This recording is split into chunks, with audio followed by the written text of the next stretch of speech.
又等明天，明天再見。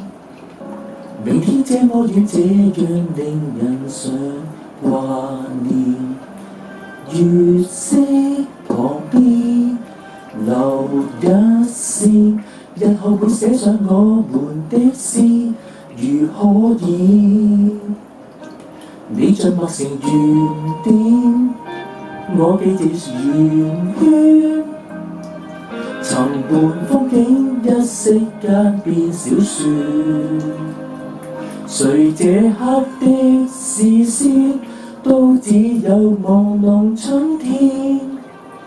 朦朧中只得你是光線。這句話如何的開始，如何的啟齒，無人知曉的心意。很想接下去描寫初戀，又猶疑心中仍初戀。想知我們如在煙花孤島上落時，又會否恰好的鍾意？當你寫上我們的詩，如可以。